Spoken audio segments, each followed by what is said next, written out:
పరిశుద్ధుడవైన మా తండ్రి, మహోన్నతుడవైన మా దేవ, మహిమ కలిగినటువంటి మా రాజా, మీ పాద సన్నిధిలో చేరి మీ ప్రియ కుమారుడు మా రక్షకుడైన యేసుక్రీస్తు నామమున మీకు స్తోత్రమును చెల్లిస్తూ ఉంటున్నాం. ఇంతవరకు ఈ పరిచర్యలు మీరు మాకు సహాయం చేస్తూ వచ్చిన విధానం కొరకే మిమ్మల్ని స్తుతిస్తున్నాం. మా మధ్యలో ఉంచబడిన ప్రభు బలను బట్టి మీకు స్తోత్రములు. ఆరాధనలో భాగంగా ప్రభు బలను సమీపించక మునుపు మీ వాక్యం ద్వారా మాతో మీరు మాట్లాడుతున్నామని మీకు మనవి చేస్తూ ఉంటున్నాం. నిలబడుతున్న మీ దాసుని మీరు కరుణించండి. అయోగ్యుడను నిష్ప్రయోజకుడను నాయన, మీ సన్నిధి నిలిచి పరిచర్య చేయటకు ఏమాత్రం అర్హత లేని వాడను. ప్రభు, మీరు నన్ను కరుణించి మీ కలవరి శిలువ రక్తము చేత మీరు నన్ను కడిగి పవిత్రపరచండి. మీ సిలువ చాటును మరుగుపరుచుకుని మీ ఆత్మపూర్ణిగా చేసి మీరు అభిషేకించి వాడుకునండి. నీవు పలకొరుసిన దాన్ని నీకు బోధించిన మీరు సెలవిచ్చిన మాటను అయ్యా మీరు నా పక్షంగా నెరవేర్చండి. మీ పరలోకపు సింహాసనం నుండి మీ స్వరాన్ని మాకు వినిపించండి. అయా వాక్యం వెలుగులో మాలో ఉన్న లోపాలను మేము గ్రహించి నాయన సరి చేసుకోవడానికి, అలాగే యోగ్యంగా బలలో పాలు పంపులు పొందడానికి సహాయం చేయండి. మీ వాక్యము ద్వారా మేము ఆదరించబడినట్లుగా, ధైర్యపరచబడినట్లుగా, బలపరచబడినట్లుగా, క్షేమాభివృద్ధిని పొందినట్లుగా మీరే కృపను అనుగ్రహించమని మీకు మనవి చేస్తూ ఉంటున్నాం. దేవ, యావరణమంతటిని మీరు పరిశుద్ధపరచండి, శత్రుకర లయపరచండి, ప్రతి ఆటంకాన్ని దూరపరచండి. ప్రభు, మీ ప్రజలు వాక్యం మీదని మనసుంచి శ్రద్ధతో వాక్యాన్ని విని మేలు పొందుటకు మీరే కార్యం చేయమని యేసుక్రీస్తు ప్రభు నామమున ప్రార్థించి స్తుతించి వేడుకొనుచున్నాం తండ్రి, ఆమీన్. దినవృత్తాంతములు 2వ గ్రంథము 29వ అధ్యాయము 3వ వచనం. అతడు తన ఏలుబడి యందు మొదటి సంవత్సరము మొదటి నెలను యెహోవా మందిరపు తలుపులను తెరచి వాటిని బాగు చేసి. ఈ వచనములో హిజ్కియా రాజును గురించి మనము గమనిస్తూ ఉంటున్నాం. పరిశుద్ధ గ్రంథములో ప్రజలను పరిపాలించిన రాజులను గురించి వ్రాయబడి ఉంది. ప్రజలను పరిపాలించిన రాజులను గురించి పరిశుద్ధ గ్రంథములో మనము గమనించవచ్చు. ఈ సమయంలో పరిశుద్ధ గ్రంథంలో నుంచి 4 విషయాలను మనం చూద్దాం. 4 రాజులు వారు ఏలుబడి చేస్తూ వచ్చినటువంటి దినాల్లో ఏం జరుగుతూ వచ్చిందో పరిశుద్ధ గ్రంథంలో నుండి మనము చూద్దాం. మొదటిగా దినవృత్తాంతములు 2వ గ్రంథము 29వ అధ్యాయము 3వ వచనములో హిజ్కియా రాజును గురించి మనము గమనిస్తూ ఉంటున్నాం. అతడు తన ఏలుబడి యందు మొదటి సంవత్సరం మొదటి నెలను యెహోవా మందిరపు తలుపులను తెరచి వాటిని బాగు చేసి. చూడండి, ఇక్కడ హిజ్కియా రాజు యొక్క ఏలుబడిలో మొదటి సంవత్సరము అనే మాట ఇక్కడ వ్రాయబడింది. హిజ్కియా రాజు యొక్క ఏలుబడిలో మొదటి సంవత్సరం. ఆ మొదటి సంవత్సరం ఏం జరుగుతూ వచ్చింది అంటే, ఇక్కడ మనం చూస్తున్నాం ఈ రాజు ఏం చేస్తూ వచ్చాయంటే యెహోవా మందిరపు తలుపులను తెరచాడు, వాటిని బాగు చేసిన వాడుగా ఉన్నాడు. అంటే ఈ రాజు మందిరం ఎడల ఆసక్తి కలిగిన వాడుగా ఉన్నట్లు మనకు అర్థమవుతూ ఉంది. పరిశుద్ధ గ్రంథములో మరి ఎంతోమంది రాజులను గురించి రాయబడింది. అయితే వాళ్ళలో చాలామంది మందిరం ఎడల ఈ విధమైన రీతిలో హిజ్కియా వలె ఆసక్తిని చూపినట్లుగా మనము గమనించం. హిజ్కియా రాజు అయితే మందిరం ఎడల ఎంతో ఆసక్తిని కనపరిచిన వాడుగా ఉన్నట్లు మనము చూస్తూ ఉంటున్నాం. ప్రియులారా, మన జీవితంలో కూడా భౌతికంగా ఉన్న ఈ మందిరం ఎడల మనము ఆసక్తిని కలిగిన వారంగా ఉండాలి. పరిశుద్ధ గ్రంథంలో మందిరం విషయమై మన వైఖరి ఏ రీతిగా ఉండాలో కొన్ని మాటలు వ్రాయబడ్డాయి. మా వింటున్నారా? ఏమని రాస్తున్నా? వాక్యం రాస్తున్నా లేకపోతే ఏమైనా రాస్తున్నామ్మా? వినండి, వాక్యం వినండి. కొద్దిసేపే కదా, నన్ను తిరుగు, మిమ్మల్ని కదిలించి మాకు నువ్వు వాక్యం విన్ని. పరిశుద్ధ గ్రంథములో కీర్తన 26:8 మనము దేవుని మందిరాన్ని ప్రేమించాలి అని వ్రాయబడి ఉంది. అలాగే 84వ కీర్తన 2వ వచనములో మందిరం ఎడల ఆశ కలిగిన వారంగా ఉండాలని వ్రాయబడి ఉంది. అంతేకాదు నెహెమ్యా గ్రంథం 10:39 మందిరాన్ని మనం విడిచిపెట్టకూడదని చెప్పి రాయబడింది. మందిరాన్ని మనం ప్రేమించాలి, అలాగే మందిరం ఎడల ఆశ కలిగిన వారంగా ఉండాలి, మందిరాన్ని మనము విడిచిపెట్టకూడదు. మన జీవితంలో మరి ఈ భౌతికపరమైన మందిరం విషయమై ప్రేమ కలిగి ఆశ కలిగి అలాగ మనం కొనసాగటం ద్వారా భౌతికంగా మనం వర్ధిల్లుతాము, ఆత్మీయంగా కూడా మనము వర్ధిల్లే వారంగా ఉంటాం. చాలామంది భౌతికంగా వర్ధిల్లలేకపోతూ ఉన్నారు, ఆత్మీయంగా కూడా వర్ధిల్లలేకపోతూ ఉన్నారు. కారణం ఏంటంటే దేవుని మందిరాన్ని సరిగా వాళ్ళు ప్రేమించడం లేదు. దేవుని యొక్క మందిరాన్ని వారెంతో నిర్లక్ష్య పెట్టేవారుగా ఉంటున్నారు. దేవుని యొక్క మందిరం అంటే సరైన ఆశ లేనివారుగా ఉంటున్నారు. దాన్ని బట్టి సరైన విధానంలో భౌతికంగా ఆత్మీయంగా కూడా వర్ధిల్లలేకపోతూ ఉన్నారు. గమనించండి, పరిశుద్ధ గ్రంథములో మందిరాన్ని ప్రేమించి మందిర విషయమే ఆశ కలిగి జీవిస్తూ వచ్చిన వారు ఎంతో ఆశీర్వదించబడ్డారు. మరి ఈ యొక్క భూమి మీద భక్తుల యొక్క జీవితాలను మనం ఆలోచన చేసినప్పుడు మరి ఎంతోమంది ప్రభుని అంగీకరించిన ప్రభు ప్రజలు మందిరాన్ని ప్రేమించి మందిర విషయం ఆశ కలిగి జీవించి ఎంతో భౌతికంగా ఆత్మీయంగా కూడా వర్ధిల్లినటువంటి వారు ఎంతోమంది ఉన్నారు. కాబట్టి మన జీవితంలో మందిర విషయమై నిర్లక్ష్య వైఖరి ఏమాత్రం ఉండకూడదు. మందిరం అంటే మనం అశ్రద్ధగా మనం ఉండక మందిరం ఎడల ఆశ కలిగిన ప్రజలంగా మనము జీవించాలి. ఇలాగున భౌతికపరమైన మందిర విషయమై ప్రేమ ఆశ కలిగిన వారంగా మనం ఉండాలని వాక్యం మనకు హెచ్చరిక చేస్తూ ఉంది. అలాగే మరి ఆత్మీయమైన మందిరం విషయమై అంటే మన దేహమే దేవుని ఆలయం అని చెప్పి వాక్యం రాయబడింది. హిజ్కియా రాజు ఏం చేశాడు? తన ఏలుబడిలో మొదటి సంవత్సరమున మందిరం యొక్క తలుపులు తెరచి వాటిని బాగు చేయించాడు. గమనించండి, మరి దీన్ని ఆత్మీయంగా మనము ఆలోచన చేసినట్లయితే మందిరము అంటే మన దేహమే దేవుని మందిరం, మన దేహమే దేవుని ఆలయం. మరి ఇప్పుడు దేవుని ఆలయమైన మన దేహం విషయమై మనము శ్రద్ధ చూపించాలి. హిజ్కియా ఏం చేశాడు? మందిరం యొక్క తలుపులను తెరచాడు, వాటిని బాగు చేశాడు. అంటే ఆ తలుపులు ఏమైనట్టు?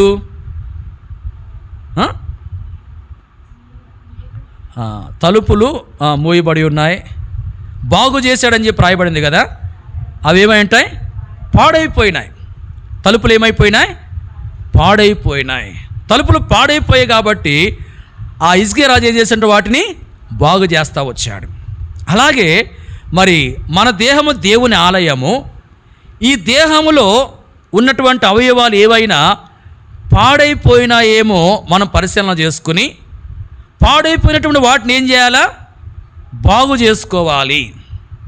గమనించండి, ఈ దేహము దేవుని యొక్క ఆలయము, దేవుని యొక్క మందిరము. ఈ దేహంలో చేతులు ఉన్నాయి. కొన్నిసార్లు ఈ చేతులు ఏమైపోతాయంటే పాడైపోతాయి. పాడైపోవడం అంటే మన చేతులతో మనం చేయకూడని కార్యాలను చేశాము అంటే మన చేతులు ఏమైనట్టు? పాడైపోయినట్టు.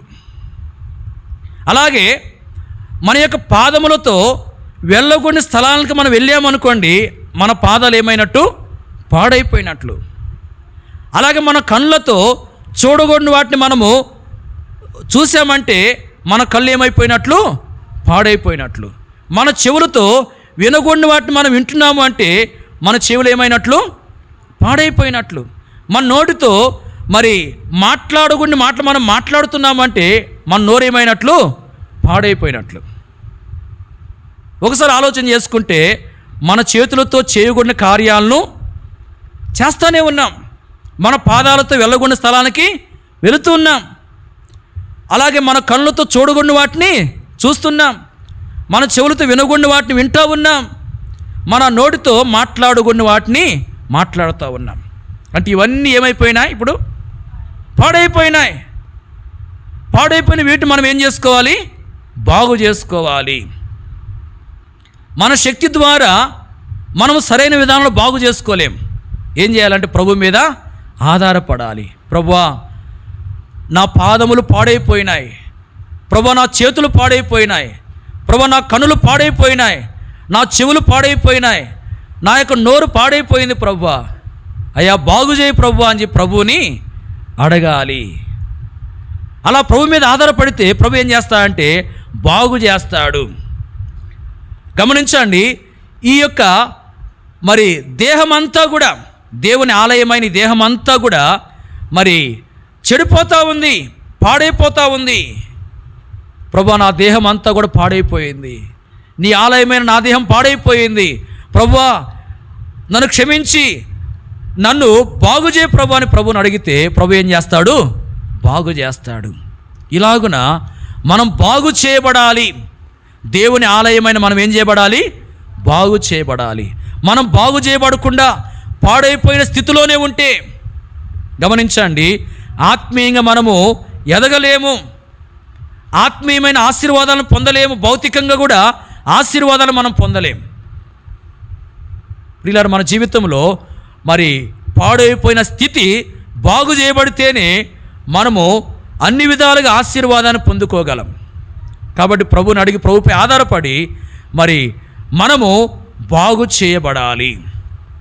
గమనించండి, హిజ్కియా రాజు యొక్క ఏలుబడిలో మొదటి సంవత్సరమున ఏం జరుగుతూ వచ్చింది అంటే, ఆ రాజు మందిరం యొక్క తలుపులను తెరచి వాటిని బాగు చేసిన వాడుగా ఉన్నాడు. ప్రియులారా, ఇది ఏం చూపిస్తుంది అంటే మనము భౌతికపరమైన మందిర విషయమై ఆశ కలిగిన వారంగా ఉండాలి. అలాగే మరి ఆత్మీయమైన మందిరము అంటే మన దేహం విషయమై మనమెంతో శ్రద్ధ కలిగిన వారంగా మరి మన దేహంలో ఏదైతే పాడైపోయిందో దాన్ని మనము దేవుని యొక్క సహాయం చేత బాగు చేసుకునే వారంగా ఉండాలి. కాబట్టి ప్రియులారా, ఈ విధంగా ప్రభు మీద ఆధారపడుతూ మరి ప్రభు యొక్క సహాయం చేత పాడైపోయినటువంటి స్థితిని మనం బాగు చేసుకుని ముందుకు సాగేవారముగా ఉండాలి. రెండో విషయాన్ని మనం చూద్దాం. చూడండి, దానియేలు గ్రంథము 2వ అధ్యాయము 1వ వచనం. దానియేలు గ్రంథము 2వ అధ్యాయం 1వ వచనం. నెబుకద్నెజరు తన ఏలుబడి యందు 2వ సంవత్సరమున కలలు కనెను. అందును గురించి ఆయన మనస్సు కలతపడగా ఆయనకు నిద్ర పట్టకుండెను. ఈ వచనంలో నెబుకద్నెజరు అనే రాజును గురించి మనము గమనిస్తూ ఉంటున్నాం. ఈ రాజు యొక్క ఏలుబడిలో 2వ సంవత్సరము అని చెప్పి ఇక్కడ రాయబడింది. ఈ రాజు యొక్క ఏలుబడిలో 2వ సంవత్సరం. నెబుకద్నెజరు అనే రాజు యొక్క ఏలుబడిలో 2వ సంవత్సరము ఏం జరుగుతూ వచ్చింది? గమనించండి, ఈ రాజు కలలుగా అన్నాడు. ఏం కన్నాడు? కలలుగా అన్నాడు. మరి తనకిక ఆ కళలు ఎప్పుడైతే కలిగినాయో నిద్ర పట్టడం లేదు. తనేం చేశాడంటే మరి తన యొక్క రాజ్యంలో ఉన్న మాంత్రికులను గారడిద్దగల వారిని పిలిపించాడు. వాళ్ళతో చెప్పాడు, నేను కలగన్నాను, దాని యొక్క భావాన్ని మీరు చెప్పండి అని. వాళ్ళు ఏమన్నారంటే, మీరు కళను చెప్పండి, ఆ కళ యొక్క భావాన్ని మేము తెలియజేస్తామంటా వచ్చారు. ఈ రాజు ఏమంటున్నా అంటే, నేను కళ మర్చిపోయాను, ఆ కళను దాని యొక్క భావాన్ని కూడా మీరు చెప్పండి అని చెప్పి వారికి ఆజ్ఞాపించాడు. అలా చెప్పకపోతే శిక్ష విధిస్తానని చెప్పి వారిని హెచ్చరిస్తూ వచ్చాడు. మరి వారైతే మా వల్ల కాదని చెప్పి అంటా వచ్చారు. ఏ మనుషుడు నువ్వు అడిగేది చెప్పలేరని చెప్పి కూడా వారు అంటా వచ్చారు. రాజుకు బాగా కోపం ఎక్కువైపోయింది. ఇక తన రాజ్యంలో ఉన్న జ్ఞానులందరినీ చంపమని చెప్పి ఆజ్ఞాపించాడు. ఆ పని కొరకు నియమించబడినటువంటి వారు దానియేలును, శద్రకు, మెషకు, అబేద్నెగోను చంపడానికి ప్రయత్నం చేశారు. అప్పుడు మరి ఎందుకు ఈ పరిస్థితి ఏర్పడిందో దానియేలు మరి అడిగి తెలుసుకున్నాడు. తెలుసుకుని ఆ మర్మాన్ని తెలియజేసేదాని కొరకు కొంత సమయాన్ని ఇమ్మని చెప్పి అడిగాడు. దానియేలుకు సమయం ఇవ్వబడింది. తను ఏం చేశాడంటే మరి తన స్నేహితులుగా ఉన్న శద్రకు, మెషకు, అబేద్నెగోలతో చెప్పాడు. ఆ మర్మం విషయమై దేవుని కటాక్షాన్ని పొందినట్లుగా మరి దేవుణ్ణి వేడుకోండి అని చెప్పి చెప్తా వచ్చాడు. అలాగున మరి దానియేలు దేవునికి ప్రార్థన చేశాడు. శద్రకు, మెషకు, అబేద్నెగోలు కూడా దేవునికి ప్రార్థన చేస్తూ వచ్చారు. ఈ నలుగురు దేవునికి ప్రార్థన చేస్తూ వచ్చినప్పుడు ఆ మర్మాన్ని దేవుడు దానియేలునకు బయలుపరిచాడు. అంటే రాజు కనిన కలను, దాని యొక్క భావాన్ని దానియేలునకు దేవుడు బయలుపరిచాడు. ఆ మర్మం బయలుపరచబడిన తర్వాత దానియేలు ఏం చేశాడంటే దేవుని స్తుతించాడు. ఆ తర్వాత ఆ మర్మాన్ని రాజునకు తెలియజేశాడు. ఆ మర్మం తెలియజేయబడటం ద్వారా ఇప్పుడు దానియేలు, శద్రకు, మెషకు, అబేద్నెగోలు మరి వారి యొక్క ప్రాణాలను కాపాడుకోగలుగుతూ వచ్చారు. అలాగే ఆ రాజ్యంలో ఉన్న జ్ఞానులందరి యొక్క ప్రాణాలు ఏం చేయబడ్డాయి? కాపాడబడ్డాయి. వీళ్ళు ప్రార్థన చేయకపోయినట్లయితే ఆ మర్మము బయలుపరచబడేది కాదు. మర్మం బయలుపరచబడకపోతే వీళ్ళు చంపబడేవాళ్ళు, ఇంకా ఆ రాజ్యంలో ఉన్న జ్ఞానులందరూ ఏమయ్యేవాళ్ళు? చంపబడేవాళ్ళు. చూడండి, నెబుకద్నెజర్ అనే వ్యక్తి పరిపాలిస్తూ వచ్చిన, అంటే తన యొక్క ఏలుబడి యందు, నెబుకద్నెజర్ అనే రాజు యొక్క ఏలుబడి యందు 2వ సంవత్సరమున ఏం జరుగుతూ వచ్చిందంటే ఆ రాజు కలలు కన్నాడు, మర్చిపోయాడు. అప్పుడు మరి నలుగురు దేవునికి ప్రార్థించి దేవుని వైపు చూస్తూ వచ్చారు. దేవుడు ఆ మర్మాన్ని బయలుపరిచాడు. ఆ మర్మం బయలుపరచబడడం ద్వారా ఈ నలుగురు కాపాడబడ్డారు. జ్ఞానులందరి యొక్క ప్రాణాలు కాపాడబడ్డాయి. అంటే ఇక్కడ ప్రార్థన యొక్క మరి గొప్పతనం మనకు తెలియజేయబడతా ఉంది. ప్రార్థన ద్వారా గొప్ప కార్యము జరిగించబడుతుంది అనే విషయం మనకు అర్థమవుతా ఉంది. ప్రార్థన చేయటం ద్వారా గొప్ప మర్మం బయలుపరచబడింది. దాని ద్వారా వారి ప్రాణాలు, అనేకుల ప్రాణాలు కాపాడబడతా వచ్చాయి. ప్రియులారా, ఆ రాజు యొక్క ఏలుబడిలో 2వ సంవత్సరమున మరి ఈ నలుగురు దేవునికి ప్రార్థించి వారు మేలు పొందారు, ఇతరులకు మేలు కలగజేస్తూ వచ్చారు. ప్రియులారా, మన జీవితంలో కూడా మరి ఏదైనా ఒక ఆపద మనకు వచ్చినప్పుడు ఆపద నుంచి మనం ప్రార్థన ద్వారా బయటకు వస్తామని గ్రహించాలి. ప్రార్థనలో శక్తి ఉందని మనం ఎరగాలి. చాలాసార్లు ప్రార్థన అంటే మనకి ఎంతో నిర్లక్ష్యత ఉంటుంది. ప్రార్థన అంటే మనం ఎంతో అశ్రద్ధ చూపిస్తూ ఉంటాం. గమనించండి, వ్యక్తిగతంగా మనము ప్రార్థన జీవితాన్ని కలిగి ఉండాలి.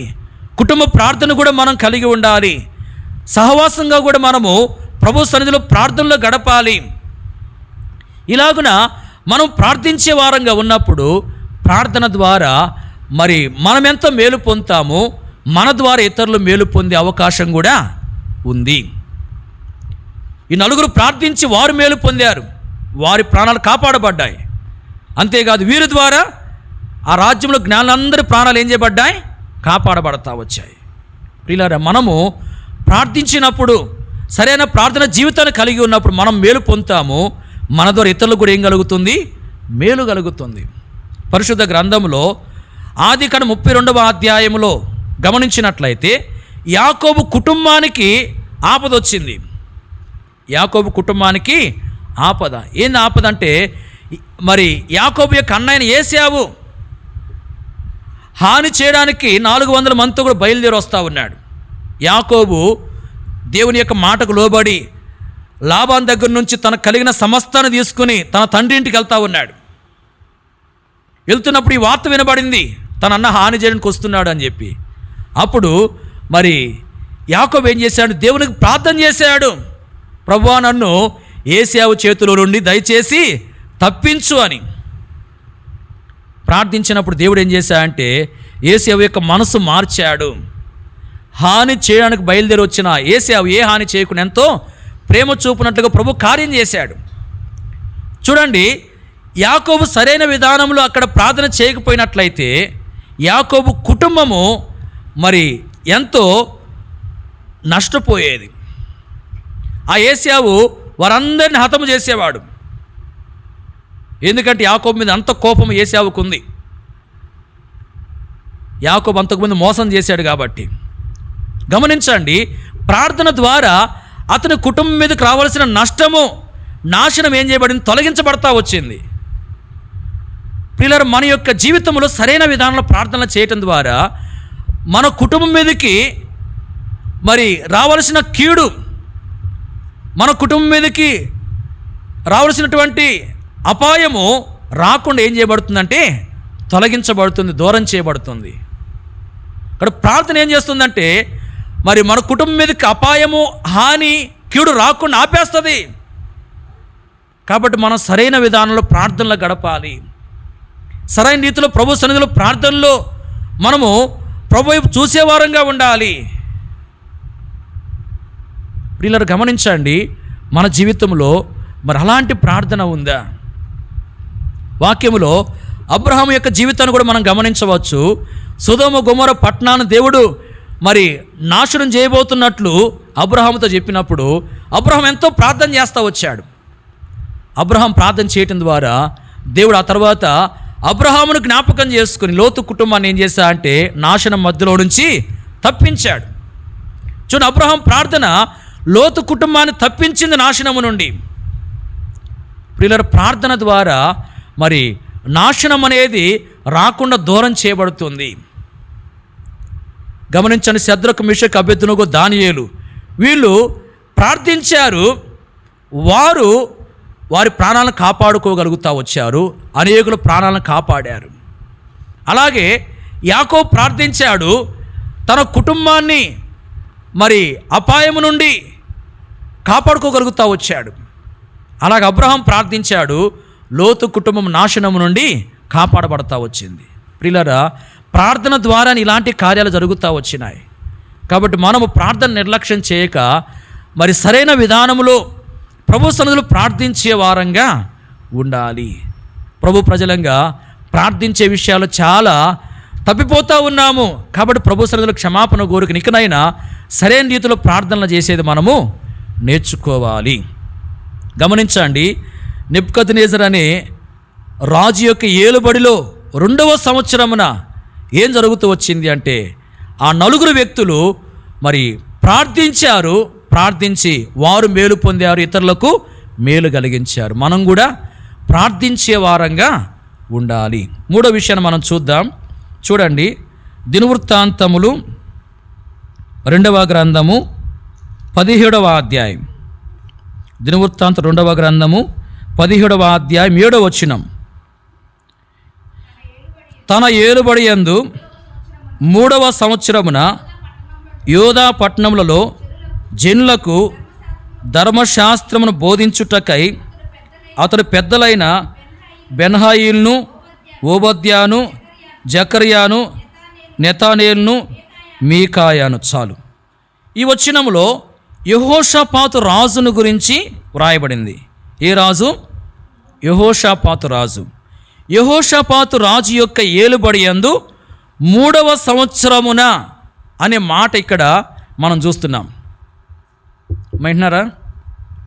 యెహోషాపాతు రాజు యొక్క ఏలుబడి యందు 3వ సంవత్సరమున ఏం జరుగుతూ వచ్చింది అంటే గమనించండి. ఈ రాజు ఏం చేస్తూ వచ్చాయంటే యోధా పట్టణములలో ఉన్నటువంటి జనులకు ధర్మశాస్త్రాన్ని బోధించడానికి కొంతమందిని ఏర్పాటు చేసి వారిని పంపించాడు. ఆ పంపబడిన వారు ఏం చేశారంటే జనులకు దేవుని యొక్క ధర్మశాస్త్ర గ్రంథములో ఉన్న మాటలను బోధిస్తూ వచ్చారు. అంటే వాక్యాన్ని బోధిస్తూ వచ్చారు. పిల్లలు గమనించండి, యెహోషాపాతు రాజు యొక్క ఏలుబడిలో 3వ సంవత్సరమున ఏం జరుగుతూ వచ్చింది అంటే దేవుని యొక్క వాక్యము బోధించబడతా వచ్చింది ప్రజలందరికీ. ఆ రాజ్యంలోని ప్రజలందరికీ వాక్యం బోధించబడతా వచ్చింది. ప్రజలందరూ వాక్యం వింటూ వచ్చారు. అంటే ఇక్కడ ఆ రాజు వాక్యానికి ప్రాముఖ్యత ఇస్తూ ఉన్నాడు. ఆ ప్రకటించేవారు కూడా మరి ఆ ధర్మశాస్త్ర గ్రంథాన్ని చేతపచ్చుకొని ప్రకటిస్తూ ఉన్నారంటే వారు కూడా వాక్యం ఎడల ఆశ కలిగిన వారుగా ఉన్నారు. ప్రజలందరూ వింటూ వచ్చారు. ఇక్కడ గమనించండి, ఆ రాజ్యములో వాక్యానికి విలువ ఉంది, వాక్యానికి ప్రాధాన్యత ఉంది, వాక్యానికి వారు ప్రాముఖ్యత ఇస్తూ వచ్చారు. ఆ విధంగా మరి యెహోషాపాతు రాజు యొక్క ఏలుబడిలో మరి 3వ సంవత్సరమున వారందరూ వాక్యానికి ప్రాముఖ్యత ఇవ్వటం ద్వారా ఏం జరుగుతూ వచ్చింది అంటే ఆ విధంగా వాక్యం ప్రకటించబడింది, ప్రజలందరూ విన్నారు.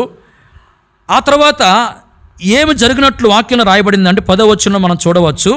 చూడండి 10వ వచనం. యోధా దేశము చుట్టూ ఉండు దేశముల రాజ్యములన్నిటి మీదకి యెహోవా భయం వచ్చినందున వారు యెహోషాపాతుతో యుద్ధము చేయకుండిరి. చూడండి, యోధా దేశము చుట్టూ ఉండు దేశముల రాజ్యములన్నిటి మీదకి ఏమొచ్చింది? యెహోవా భయం వచ్చింది. అంటే ఈ యొక్క యోధా దేశానికి చుట్టూ శత్రువులు ఉన్నారు. వింటున్నారా? వినండి, యోధా దేశానికి చుట్టూ ఎవరున్నారు? శత్రువులు ఉన్నారు. ఆ శత్రువులు మరి యోధా దేశం మీదకి వెళ్ళాలి, ఏదో ఒక విధంగా వారికి నష్టము కలిగించాలనే ఆలోచనలోనే వారు ఉంటారు. అయితే ఇక్కడ ఆ శత్రువులందరి మీదకి దేవుని యొక్క భయం వచ్చేసింది. భయం వచ్చేసరికి యోధా దేశం మీదకి యుద్ధానికి వెళ్ళడానికి ఎవరు కూడా ముందుకు రాలేదు. యుద్ధానికి వెళ్ళాలి, నాశనం చేయాలనే ఆలోచన తపన వారిలో ఉన్నప్పటికీ వారు దేవుని యొక్క భయం వారిని ఆవరించింది కాబట్టి యుద్ధానికి వెళ్ళకుండా వారు ఆపబడతా వచ్చారు, ఆగిపోతూ వచ్చారు. పిల్లల వాక్యం అనేది యోధా దేశంలో ఉంది, వాక్యానికి ప్రాముఖ్యత యోధా దేశంలో ఉంది కాబట్టి శత్రువులు మరి భయపడి యుద్ధం చేయడానికి రాకుండా ఆగిపోతూ వచ్చారు. పిల్లలు గమనించండి, మరి దీని ద్వారా మనం ఏం గ్రహించాలంటే ఈ లోకంలో మనకి కొంతమంది హాని చేసే వాళ్ళు ఉంటారు. వారు బంధువులే కావచ్చు, లేకపోతే ఇరుగు పొరుగు వారే కావచ్చు, ఎవరైనా మనకు హాని చేయాలని, మనకు కీడు చేయాలని చెప్పి ప్రయత్నించే వాళ్ళు ఉంటారు. అయితే మనము వాక్య ప్రకారం నడుచుకుంటే, వాక్యాన్ని చదువుకుంటూ, వాక్యాన్ని వింటూ, వాక్యాన్ని అనుసరించి నడుచుకునే వారంగా మనం ఉన్నప్పుడు మరి ఏం జరుగుతుందంటే మనకు హాని చేయాలని చెప్పి ఎవరైతే ప్రయత్నం చేస్తున్నారో వారి మీదకి దేవుని యొక్క భయం వస్తుంది. వారు హాని చేయడానికి ఏమాత్రం కూడా మన మీదకి రాలేరు, వారు ఆగిపోతారు. ప్రియులరా, ఆ విధంగా మరి మనుషులు మన మీదకి రాకుండా ఆగిపోవాలంటే మనలో ఏముండాలి? వాక్యం ఉండాలి. మనకు హాని చేసేవారు అంటే శత్రువు చేత కొన్నిసార్లు మనుషులు ప్రేరేపించబడి మనకు హాని చేయడానికి ప్రయత్నం చేస్తారు. మరి అలాంటి పరిస్థితుల్లో వారు మనకు హాని చేయకుండా ఆగిపోవాలంటే మనలో వాక్యం ఉండాలి. వాక్యం అనే ఆయుధం మనలో ఉన్నప్పుడు మరి శత్రువు ఆగిపోతాడు. అలాగే గమనించండి, మరి సాతాను యొక్క సమూహం మనం నష్టపరచడానికి, మనపై దాడి చేయడానికి ప్రయత్నం చేస్తూ ఉంటాడు, మనం నష్టపరచాలని. అలాంటి పరిస్థితుల్లో మనలో వాక్యం ఉన్నప్పుడు గమనించండి, మనలో వాక్యం ఉన్నప్పుడు, వాక్య ప్రకారం జీవించే విధానం ఉన్నప్పుడు ఆ అపవాది యొక్క సమూహము కూడా మన మీదకి రావడానికి ఏమాత్రం కూడా సాహసించలేదు. అపవాది సాహసించలేడు. అపవాది యొక్క సమూహంలో ఏ ఒక్కరు కూడా మన మీదకి రావడానికి సాహసించలేరు. దేవుని యొక్క భయం వారిని ఆవరించి వారు మన మీదకి రాకుండా ఆగిపోతారు. కాబట్టి మన జీవితంలో వాక్యానికి మనం ప్రాముఖ్యత ఇవ్వాలి. ఎప్పుడైతే మనం సరిగా వాక్యం చదువుకోమో, గమనించండి, మనుషుల ద్వారా మనము నష్టపోయే అవకాశం ఉంది, అపవాది యొక్క సమూహం ద్వారా కూడా నష్టపోయే అవకాశం ఉంది. సరిగా వాక్యం చదువుకోకుండా, సరిగా వాక్యం వినకుండా, అలాగే మరి వాక్య ప్రకారం నడుచుకోకుండా మనం ఉంటే మన జీవితంలో మరి గమనించండి, మనము మనుషుల ద్వారా అలాగే అపవాది యొక్క సమూహం ద్వారా కూడా నష్టపోయే అవకాశం ఉంది. వాక్యం మనలో ఉన్నప్పుడు, వాక్య ప్రకారం మనం నడుచుకుంటున్నప్పుడు మరి మనకు హాని చేసేవారు మన మీదకి రాకుండా ఆగిపోతారు, అపవాది యొక్క సమూహము కూడా మన మీదకి రాకుండా ఆగిపోతుంది. కాబట్టి మన జీవితంలో మరి వాక్యానికి ప్రాముఖ్యత ఇవ్వాలి. వాక్యాన్ని మనం ఏమాత్రం నిర్లక్ష్యం చేయకూడదు. వాక్యాన్ని అనుసరించి నడుచుకునే వారంగా మనం ఉండాలి. గమనించండి, యెహోషాపాతు రాజు యొక్క ఏలుబడిలో 3వ సంవత్సరం ఏం జరుగుతూ వచ్చింది అంటే, వాక్యానికి వారందరూ ప్రాముఖ్యత ఇచ్చారు. దాని ద్వారా మరి హాని చేయడానికి ప్రయత్నించే శత్రువులు ఆ రాజ్యం మీదకి రాకుండా ఆపబడతా వచ్చారు. ప్రియులారా, మనం కూడా వాక్యానికి ప్రాముఖ్యతనిస్తూ మనం కూడా మేలు పొందుకోవాలన్న వాక్యం మనకు బోధిస్తూ ఉంది. చివరికి 4వది ఇంకొక మాట మనం చూద్దాం. చూడండి, పరిశుద్ధ గ్రంథంలో నుండి దినవృత్తాంతములు 2వ గ్రంథము 3వ అధ్యాయం 2వ వచనం. దినవృత్తాంతం 2వ గ్రంథం 3వ అధ్యాయము 2వ వచనం. తన ఏలుబడిలో 4వ సంవత్సరము 2వ నెల 2వ దినమందు దాన్ని కట్టనారంభించెను. ఈ వచనములో ఏ రాజును గురించి రాయబడింది చెప్పండి? సొలొమోను రాజును గురించి వ్రాయబడింది. గమనించండి, తన ఏలుబడిలో 4వ సంవత్సరం అని చెప్పి ఇక్కడ రాయబడింది. అంటే సొలొమోను యొక్క ఏలుబడిలో 4వ సంవత్సరం అనే మాట ఇక్కడ వ్రాయబడ్డట్టు మనం చూస్తున్నాం. సొలొమోను యొక్క ఏలుబడిలో 4వ సంవత్సరము ఏం జరుగుతూ వచ్చింది? గమనించండి, 4వ సంవత్సరం సొలొమోను ఏం చేశాడంటే యెహోవా మందిరమును కట్టడానికి ఆరంభించాడు. యెహోవా మందిరాన్ని కట్టడానికి ఏం చేశాడు? ఆరంభించిన వాడుగా ఉన్నాడు. ప్రియులారా, సొలొమోను తన ఏలుబడి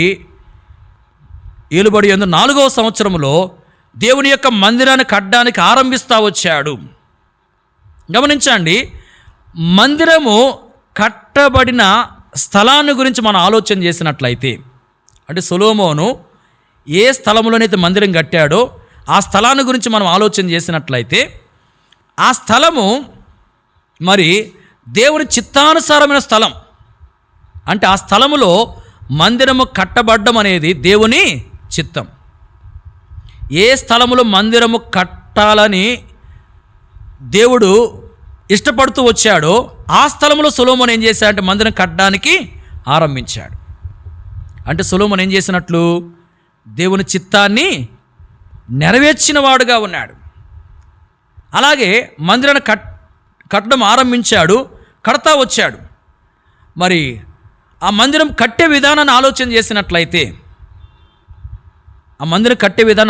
చేసినట్లయితే, మరి ఆ విధానంలో కూడా దేవుని చిత్తం ఉంది.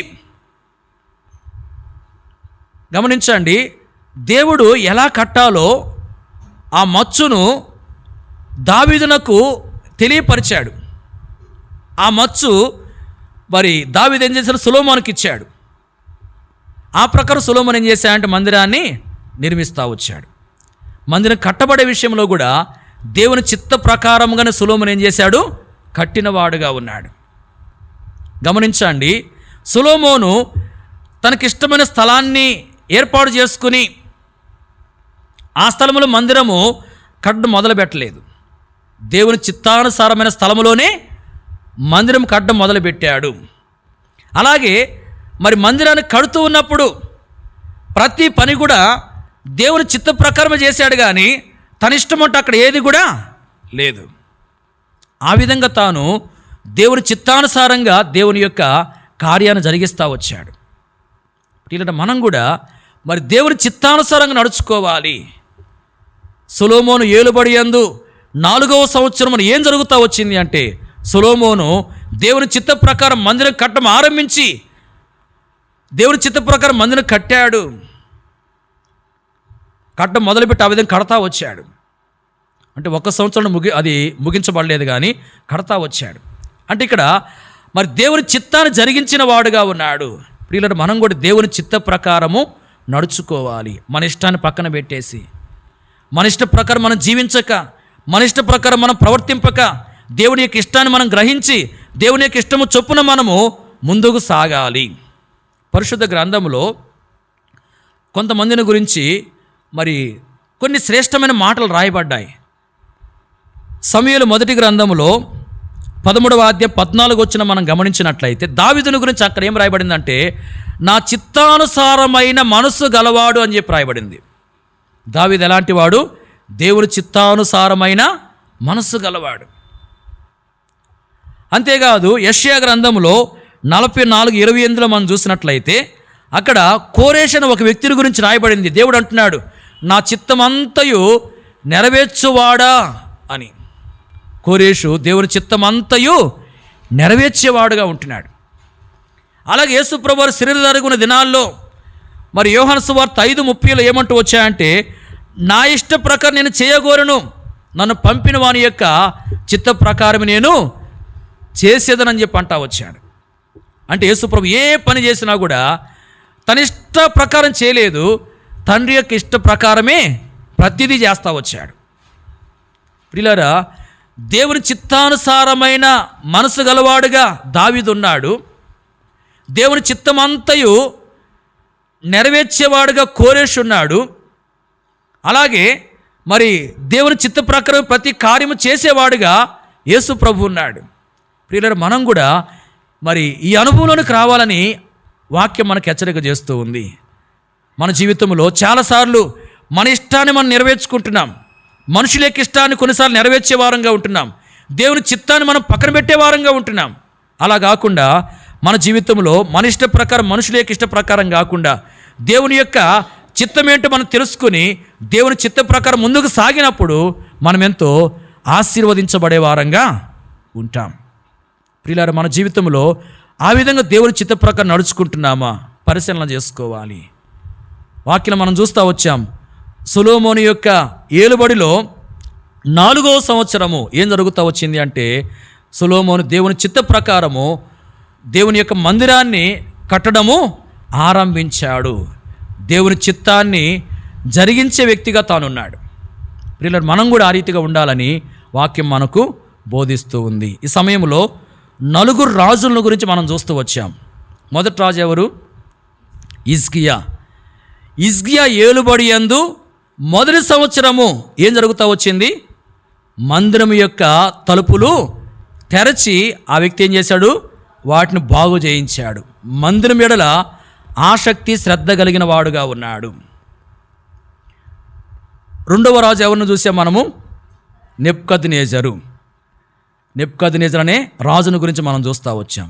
నెబుకద్నెజరు అనే రాజు యొక్క ఏలుబడిలో 2వ సంవత్సరం అనే మాట మనం చూస్తూ వచ్చాం.